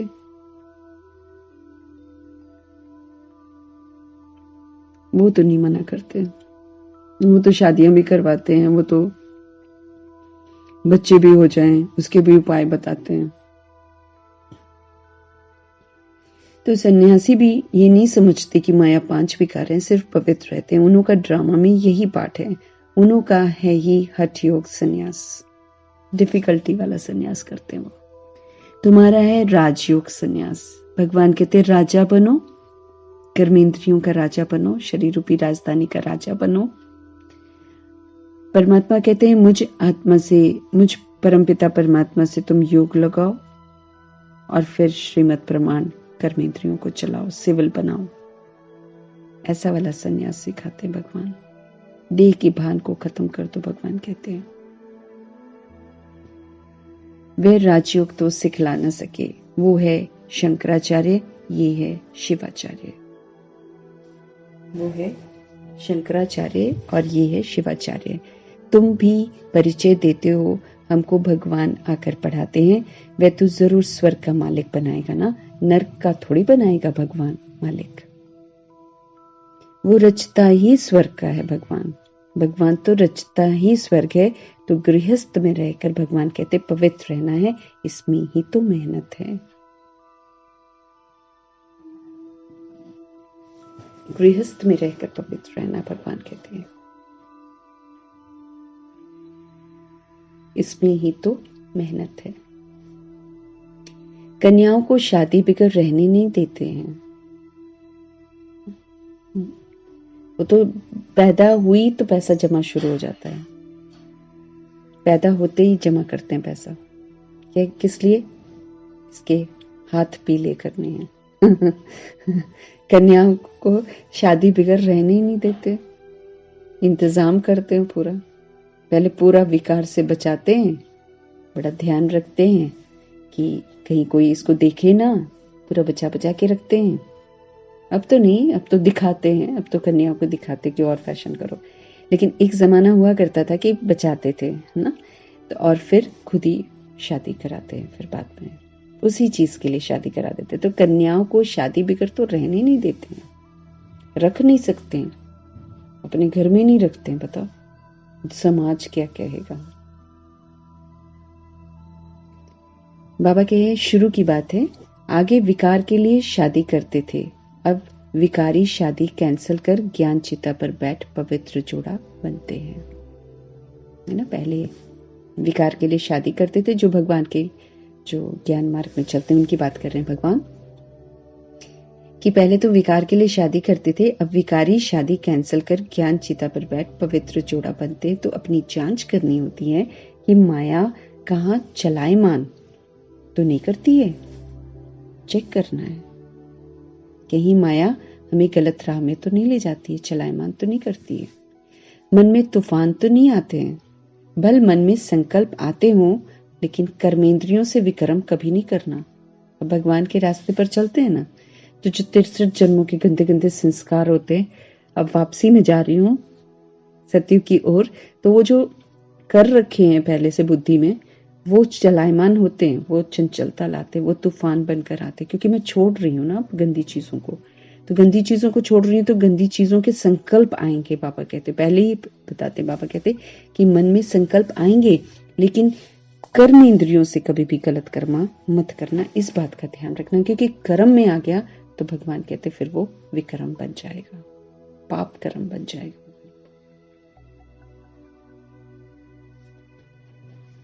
तो मन में तूफान तो नहीं आते हैं, भल मन में संकल्प आते हों, परंतु कर्म इंद्रियों से विकर्म कभी नहीं करना, पाप कर्म नहीं करना। भगवान कहते हैं भाई बहन समझने से, ज्ञान चिता पर रहने से काम अग्नि नहीं लगेगी। ये युक्ति भगवान खाली अपनाते कि लोग कहते ना भाई बहन बना देते, भाई बहन बना देते। भगवान कहते मैं करूं क्या, कैसे निकालूं सबको काम अग्नि से। तो फिर भगवान युक्ति रचते हैं कि तुम जो बोलते हो वाइफ हस्बैंड दोनों जाकर मंदिरों में बोलते हो तुम ही हो माता पिता, तुम ही हो, है ना। तो बाबा कहते हैं जब तुम ऐसे बोलते हो तो फिर कायदे से क्या हो गया, दोनों बोल रहे हो माता पिता एक भगवान को बोल रहे हो, दैट मीन्स आपस में तुम्हारा रिश्ता क्या हो गया, भाई बहन का हो गया ना, एक ही को माता पिता बोल रहे हो। तो युक्ति रचता है, क्योंकि भगवान कहते बस यही एक संबंध है जिसमें पवित्रता है, इसलिए भगवान युक्ति रचते हैं भाई बहन की। अब ऐसा नहीं है कि बोलना है भाई बहन, लेकिन भगवान कहते कम से कम दृष्टि तो वो रखो ना कि हम एक माता पिता के बच्चे हैं तो हम आपस में भाई बहन हैं, तो कम से कम विकार में तो नहीं जाएंगे ना। तो भल मन में संकल्प आते हैं, परंतु कर्मेंद्रियों से विक्रम कभी नहीं करना। भाई बहन समझने से, ज्ञान चिता पर रहने से फिर काम विकार की जो अग्नि है वो नहीं लगेगी, फिर विकार नहीं उत्पन्न होंगे। जब हम आपस में सोचेंगे हम तो एक ही पिता की संतान, आपस में भाई भाई हैं, ये खाली सोच है अपने आप को विकारों से बचाने की। लेकिन जब ये इसमें भी खंडित होता है, जब भाई बहन की दृष्टि में भी खंडितपना आता है, तब भगवान कहते हैं अब आत्मा भाई भाई समझो। लेकिन शुरुआत में बोलते हैं भाई बहन समझकर आप विकार में नहीं जाओ। अगर बाबा कहते हैं अग्नि नहीं लगेगी अगर आप भाई बहन समझेंगे, अगर आग लगी तो अधोगति को पालेंगे, फिर तो नुकसान हो जाएगा ना, फिर तो दुर्गति हो जाएगी। यूं तो सारी दुनिया भाई बहन है, परंतु जब बाप आते हैं तो हम उनके बनते हैं, भगवान के जब बनते हैं तब समझ में आता है कि कैसे हम सब भाई भाई हैं, कैसे हम भाई बहन हैं। अभी तुम प्रैक्टिकल में ब्रह्मा मुख वंशावली हो, तुम्हारा यादगार भी यहाँ ही बना हुआ है। अधर कुमारी का मंदिर भी है, माउंट आबू में है। जब बाबा के घर जाते हैं तो कई लोग ऊपर जाते हैं तो देखते हैं गुरु शिखर की चोटी भी है, कुमारियों का मंदिर भी है, अधर कुमारियों का भी मंदिर है, बने हुए मतलब जो भी भगवान का बनकर सम अच्छे बने होंगे ना, तो उनकी यादगार बन जाते हैं। जो कामचिता से उतर ज्ञान चिता पर बैठते हैं उनको अधर कुमारी कहा जाता है। तुम सन्यासियों को भी समझा सकते हो, बाकी कोई से फालतू माथा नहीं मारना चाहिए, सत्यता की सभ्यता चाहिए भगवान कहते हैं, इसीलिए फालतू माथा नहीं मारना है। पात्र जिज्ञासु होगा वह तो अकेला आकर प्रेम से समझेगा, जिसने वाकई समझना होगा वो अकेला आकर समझ लेगा। कई हंसी उड़ाने के लिए भी आते हैं, ये भी परखना पड़ता है, आजकल तो इस दौर से हम गुजर रहे हैं। कोई हंसी उड़ाने के लिए भी आते हैं, इसलिए नब्ज देखकर वैसी ही दवाई देनी चाहिए।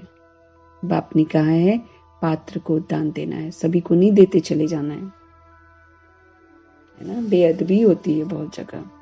एक बार संदेश दे दिया ठीक है बस खत्म। जब देखा कि उनमें से कोई आ ही नहीं रहा है, दैट मीन्स वो पात्र नहीं है ना। और अगर कोई आ रहा है और ज्ञान में चल ही नहीं रहा है ना, तो फिर या फिर चलने के उसके आसार नहीं है, या फिर सिर्फ देख ही रहा है कि ये लोग करते क्या है, या फिर कोई कुछ के लिए आ रहा है, कोई मतलब बड़े सारे मकसद हैं। अब हम ऐसे दौर से गुजर रहे हैं तो बड़ा अलर्ट रहना मुझे। अगर हमें कहीं ना कहीं से समझ मिल जाती है तो वो समझ जो है वो हमें एक इशारा दे रही होती है कि आने समय में ऐसा ऐसा होने वाला है। ज्ञान मार्ग में जैसे मैं आई हूँ, जैसे जैसे मुझे बड़ी सारी बातों का पता चलते गया है, शुरू में तो मुझे थोड़ा सा आश्चर्य होता था कि ऐसा भी होता है, ऐसा भी होता है, ऐसा भी होता है। वही वही बातों से कनेक्टेड सारी बातें मेरी लाइफ या जो भी है, जो भी हम चल रहे हैं ज्ञान मार्ग में, उस ज्ञान मार्ग में मैंने वही वही बातें देखी हैं। तो भगवान ने पहले ही बता दिया है। तो अगर अभी शेयर करते हैं, जैसे जो भी मुझे पता है, जो भी बाबा से मुझे पता चला, जब मैं शेयर करती हूँ तो ये यकीन रखना कि यही बातें आप लोगों के रास्ते में भी आने वाली है। तो पहले से ही अलर्ट रहना ताकि कभी भी धोखा ना मिले। क्योंकि मैंने ये देखा है, जो जो बातें बताई हैं, जो जो मुझे पता चली, जहां से भी पता चली, बाबा के अव्यक्त मूर्तियों से पता चली, बाबा की और सारी जगहों पर जाकर पता चली, वो सारी की सारी जिंदगी में हुई है। तो ऐसे ही अभी और होने वाली है, अब तो और खतरनाक होने वाली है। तो बड़ा ध्यान देना है, भगवान इशारे कर रहे हैं। आजकल दुनिया बहुत खराब है। तमो वाले साइड, अति वाला चना, अति पाप। तो ऐसा नहीं है कि ज्ञान मार्ग में चल रहे हैं तो अच्छे हैं, नहीं। भगवान कह रहे हैं उत्तम, मध्यम, कनिष्ठ। कनिष्ठ जो होंगे वो कलयुग का लॉ बनाएंगे। ना आज जो कलयुग में हो रहा है, पाप हो रहा है, अत्याचार हो रहा है, आतंत्रिक विद्याएं हो रही हैं, रिद्धि सिद्धि जो हो रही है, ये लॉ बनाएंगी कौन? कनिष्ठ आत्माएं। इसलिए ध्यान रखना है। आजकल दुनिया बहुत खराब है। सन्यासी लोग तो कफनी पहन लेते हैं और जाकर अलग रहते हैं। कुछ न कुछ मिल जाता है, मजे से खाते पीते रहते, कमाते थोड़ी हैं कुछ भी। हाँ, कोई टेंशन नहीं, कहीं जॉब करनी है, ये करनी है, वहां जाना है, इतने समय तक बैठना है, कुछ नहीं। बन गए सन्यासी, बन गए पवित्र, पवित्रता के नाम पर खाते पीते हैं आराम से। उनमें भी फिर कोई उत्तम है, कोई मध्यम है, कोई कनिष्ठ है। उनको कुछ ना कुछ तो मिल जाता है और समझ लोग और अच्छा ही लेकर जाते हैं, तो मजे से खाते पीते रहते हैं। फ्रूट वगैरह कितना आता रहता है, दूध आता है, फ्री में आता है घी भी, सब कुछ मिलता है, लोग मजे से खाते हैं ये लोग। आजकल उन्हों का प्रभाव है ना तुम्हारे में भी। जो अच्छी सर्विस करते हैं तो उन्हों की महिमा से औरों की भी महिमा निकल पड़ती है। जो बच्चे अच्छी सर्विस करते हैं तो सब कहेंगे इनके माँ बाप भी ऐसे होंगे। मेहनत जरूर करनी है। सन्यासियों को तो घर बैठे वैराग आ जाता है तो हरिद्वार चले जाते हैं, वहां कोई गुरु कर लेते हैं। यहाँ की रस्म ही निराली है, इनका कहाँ वर्णन है ही नहीं। गीता को ही झूठा बना दिया है। संगम युग की जो रस्में हैं बड़ी निराली हैं, लेकिन बाबा कहते हैं गीता को ही झूठा बना दिया है ना। तो ये पहली बात खुल जाए तो सब बीके बहुत नामी ग्रामी हो जाए। अगर पहली बात खुल जाए कि भगवान ने गीता गाई हुई है ना, भगवान के बारे में पता चले, तो बाबा कहते फिर बीके जो हैं बड़े पॉपुलर हो जाएं, सब तुम्हारे पर सदके जाएं, बलिहार जाएं, प्रभाव निकलना तो है ना। अभी तो तुम्हारा बहुत सामना करते हैं, विरोध करते हैं। पहले तो घर के ही दुश्मन बनते हैं, बाहर तो छोड़ ही दो, अपने घर के लोग ही दुश्मन बन जाते हैं जब हम ज्ञान मार्ग में चलते हैं। तो जो नहीं चलते हैं वो विरोधी बन जाते हैं। तो बाबा कहते हैं पहले तो घर के ही दुश्मन बनते हैं। इस बाबा के भी कितने दुश्मन बने, ब्रह्मा बाप के बहुत दुश्मन बने। ये तो भगवान की छत्र छाया में थे कि भगवान कभी लाइट का दर्शन करा रहे, तो कभी भगवान कुछ करवा रहे हैं, तो भगवान कभी वहां से, तो उल्टा भगवान को फिक्र पड़ी हुई थी। ब्रह्मा बाप तो बेफिक्र बादशाह हो गए थे। बाबा जाने, अब सत्य बोलते जाओ और बाबा को आगे रखते जाओ। तो बाबा कितना ध्यान रखते थे हर एक बात का। तो इनके बाबा कहते इस बाबा के भी कितने दुश्मन बने, ब्रह्मा बाबा के। शिव बाबा तो सत्य बोलकर चले जाते थे और दूसरी आत्मा इनको पकड़ती थी कि तुम होते कौन हो जो काम विकार के ऊपर बोल रहे हो। क्योंकि उनको तो शिव बाबा तो दिखाई दे नहीं रहा था, उनको तो ब्रह्मा बाप दिखाई दे रहे थे, तो ब्रह्मा के ही दुश्मन बन जाते थे। श्री कृष्ण के लिए भी कहते हैं ना भगाता था। तो ये इल्जाम ब्रह्मा पर लगा था कि ये जो फीमेल्स भाग भाग कर आती हैं, ये पता नहीं क्या करता है, इतनी सारी फीमेल्स ही इसके क्योंकि उन दिनों तो एक भी मेल नहीं था, जगदीश भाई भी नहीं आए थे। जगदीश भाई पहले वो थे ना, तो उन दिनों तो था ही नहीं कोई मेल, फीमेल्स ही थी। तो कितने इल्जाम लगते थे ब्रह्मा बाप पर। और फिर यादगार में कह देते हैं कि श्री कृष्ण भगाता था, श्री कृष्ण कपड़े जो थे गोपिकाओं के वो चोरी करके भाग जाता था। पता नहीं कुछ कुछ कहानियां बना दी हैं। अब श्री कृष्ण जब बनते हैं तो भगवान कहते वो तो सतो प्रधान प्रिंस है, वो ऐसे काम क्यों करेगा। कितने कलंक लगाए हुए कृष्ण पर। माखन चोर है, कपड़े चोरी करता है, तंग करता है, कलंक लगा रखे हैं श्री कृष्ण पर। ये भी ड्रामा में नूंद है, बाबा कहते फिक्स है। ड्रामा अनुसार ऑटोमेटिक प्रभाव निकलता जाएगा, फिर भक्तों की भीड़ आकर होगी, परंतु भीड़ में फिर सर्विस हो नहीं सकेगी। इतनी भीड़ में क्या होगा, धक्का मुक्की लग रहा है। बाबा ने बोला था ना, आबू स्टेशन तक क्यू लगेगी, लाइन, वहां से लाइन पांडव भवन तक लगेगी। कितने भगत खड़े होंगे सिर्फ एक दर्शन करने के लिए। परंतु भीड़ में फिर सर्विस हो नहीं सकेगी। सन्यासियों के पास भीड़ होती है तो वो खुश होते हैं। यहां तुम जानते हो कोटों में कोई निकलेगा। भगवान के रास्ते पर जो चलते हैं तो इस रास्ते पर भगवान कहते हैं कोटों में कोई निकलेगा। भीड़ नहीं होती है यहाँ पर भीड़ नहीं लगती है, बाबा कहते हैं।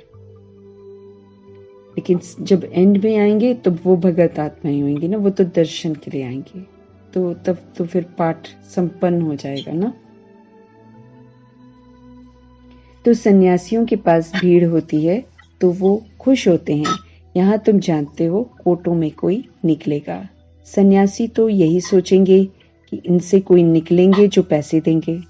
अब सन्यासी तो यही सोचते हैं ना कि पैसे वैसे मिलेंगे।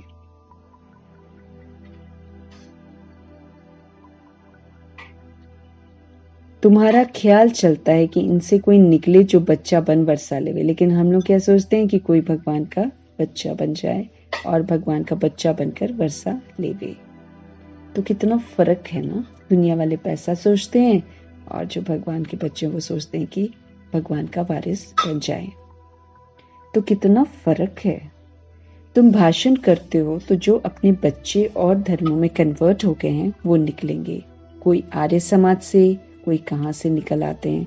तो जब फिर लोग सुनते हैं ये हमारे धर्म का ब्रह्मा कुमारियों के पास भाग गया है तो समझते हैं हमारी नाक कट गई। वो सोचते हैं कि नाक कट गई भैया, ये तो चला गया ब्रह्मा कुमारियों के पास। उनका धर्म कन्वर्ट हो जाता है ना। वो सोचते हैं कि अरे ये तो वहां चला गया। तभी तो बोलते हैं कि जादू लगा देते हैं। किसी का माइक ऑन है?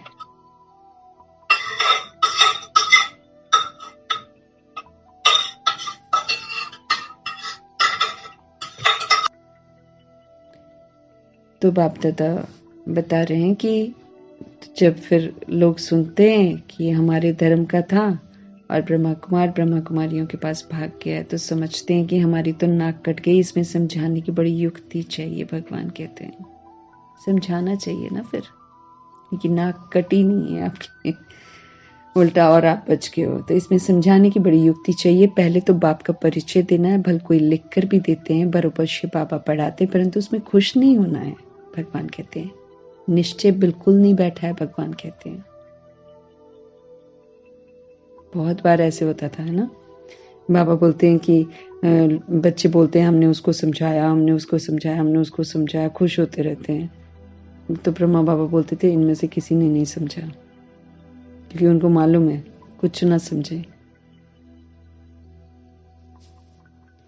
भल कोई लिख कर भी देते हैं, बरोबर शिव बाबा पढ़ाते हैं, परंतु उसमें खुश नहीं हो जाना। भगवान कहते क्योंकि निश्चय बिल्कुल नहीं बैठा है। भल कई बच्चे पत्र भी लिखते हैं, परंतु बाबा लिख देते हैं तुमको निश्चय बिल्कुल नहीं है, क्योंकि भगवान तो जानते हैं। ब्रह्मा बाबा भी अंडरस्टैंड करते थे, तो ब्रह्मा बाबा भी बोलते थे छोड़ो, पत्र लिखते हैं, लेकिन भगवान ना बाबा इमीडिएटली लिखते थे तुमको निश्चय बिल्कुल नहीं है। निश्चय बैठे मोस्ट बिलवेड बाप से वर्षा मिलता है तो एक सेकंड भी ठहरे नहीं। भगवान कहते हैं अगर निश्चय हो जाए कि भगवान से वर्षा मिलता है तो आत्मा एक सेकंड भी न ठहरे। विवेक कहता है, समझ कहती है कि गरीब जो होंगे वो झट भाग जाएंगे। गरीब मतलब झुग्गी झोपड़ी वाले नहीं, गरीब मतलब जिनके पास हैंड टू माउथ वाला पैसा है। हैंड टू माउथ गरीबों के पास, जो झुग्गी, उन लोगों के पास बाबा कहते तो बहुत पैसा है, जो मांग रहे हैं ना इधर उधर से सब जगह से, तो वो उनके पास पैसा है। लेकिन जो हैंड टू माउथ है, कमाया खाया सेविंग नहीं है जिनको, है ना, वो जो है उनको बाबा गरीब बोलता है। वो झट भागेंगे भगवान के पास। साहूकार जो पैसे वाला है वो बहुत कम निकलेंगे लेकिन बहुत कम, साधारण कुछ निकलेंगे, ऑर्डिनरी वे में कोई निकलेंगे। कोई भी आए बोलो ये राजयोग की पाठशाला है, बताना है कि ये क्या है, ये राजयोग की पाठशाला है।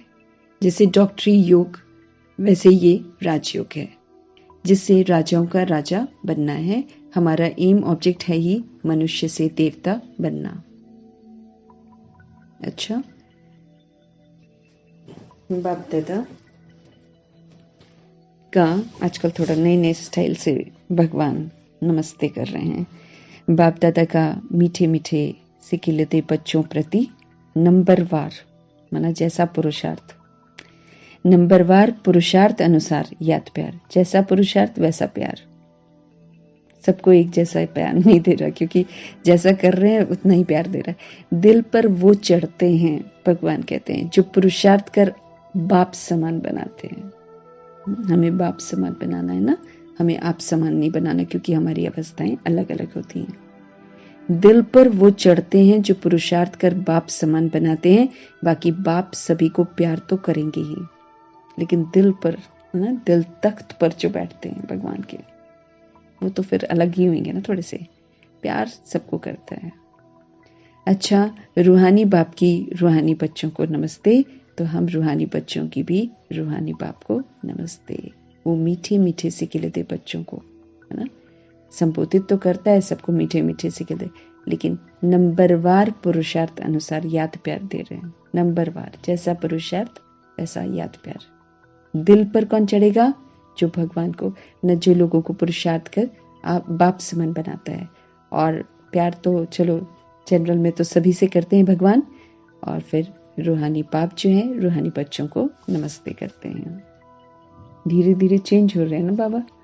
धारणा के लिए मुख्य सारे, कर्मेंद्रियों से कोई भी विक्रम अब मुझे नहीं करना, संकल्प में आएगा। ये भी पहले ही बाबा बता देते हैं, संकल्प में आएंगे, उल्टे सीधे ख्यालात भी आएंगे, लेकिन भगवान कहते कभी भी कर्मेंद्रियों से पाप कर्म नहीं करना। ज्ञान और योग बल से मन के तूफानों पर विजय प्राप्त करनी है। जो तूफान मन में उठते हैं, इन पर विजय प्राप्त करनी है। इनसे डरना नहीं है, इनसे घबराना नहीं है। ये तूफान है, भगवान कहते इसे ज्ञान से, समझ से, योग बल से खत्म कर दो। मना रिएक्ट नहीं करो, कर्म में नहीं लाओ, कर्म में नहीं लाना। बस उसके लिए, कर्म में नहीं लाने के लिए मुझे नॉलेजफुल रहना है और मुझे परमात्मा के साथ सदा रहना है, तो भगवान का बल मिलता जाएगा। तो ज्ञान और योग बल के साथ हम मन के तूफानों पर विजय प्राप्त कर सकते हैं। सेवा ऐसी करनी है जिससे माता पिता का नाम बाला हो और सबकी दुआएं भी मिलती रहें। ऐसी सेवा करनी है कि माता पिता का नाम रोशन होना चाहिए ना। हम ब्राह्मण कुल भूषण आत्मा हैं, ब्राह्मण कुल के आभूषण हैं, श्रृंगार हैं, सबकी दुआएं मिलती रहे। ऐसी सेवा करनी है। रूहानियत से करेंगे तो सबकी वो मिलती है दुआएं। अगर दिव्यता यूज करेंगे तो सबकी दुआएं मिलती हैं। वरदान, अपने अनादि स्वरूप में स्थित रहकर सर्व समस्याओं का हल करने वाले एकांतवासी भव। अनादि स्वरूप, आत्मिक स्वरूप। अनादि स्वरूप मेरा कैसा है? आत्मिक स्वरूप है। भगवान कहते उसमें स्थित रहकर सर्व समस्याओं का हल करो। ऐसे एकांतवासी बनो। आत्मा का स्वधर्म, माना उसका निजी धर्म जो है, आत्मा का सुकर्म, अच्छे कर्म जो है, आत्मा का स्वस्वरूप ज्योति बिंदु, और आत्मा का स्वदेश परम धाम शांत है। स्वधर्म भी शांत है, सुकर्म अच्छे कर्म भी शांत है, स्वस्वरूप अपना ज्योति बिंदु भी शांत है, और स्वदेश तो शांत है ही। संगम युग की विशेष शक्ति साइलेंस की शक्ति है। सबसे महत्वपूर्ण शक्ति है जिसे जमा करना है। कैसे जमा करेंगे? भगवान ने कहा शांत रहकर। वायुमंडल शांत नहीं होगा, लेकिन अशांत वायुमंडल में भी शांत रहकर दिखाओ। आपका अनादि लक्षण जो है, भगवान कहते हैं आपका अनादि लक्षण जो है शांत स्वरूप रहना और सर्व को शांति देना। ये लक्षण है कि हमें शांत स्वरूप रहना है और सर्व को शांति देनी है। इसी साइलेंस की शक्ति में विश्व की सर्व समस्याओं का हल समाया हुआ है। यही जो साइलेंस की पावर है, इसी के अंदर सॉल्यूशन है प्रॉब्लम्स के। अगर हम साइलेंस में रहेंगे तो हमें टच होएगा कि समस्याओं का समाधान कैसे करना है। शांत स्वरूप आत्मा एकांतवासी होने के कारण सदा एकाग्र रहती है। जो शांत स्वरूप होती है आत्मा, वो एकांतवासी होती है, वो एक के अंत में खोई रहती है, एक परमात्मा को याद करती है। उसके कारण क्या होता है, बुद्धि सदा एकाग्र रहती है। भगवान से कनेक्शन है तो एकाग्र रहेंगे, और एकाग्रता से परखने पर निर्णय करने की शक्ति प्राप्त होती है। जितनी एकाग्रता उतना हम परख सकते हैं, उतना हम डिसाइड कर सकते हैं।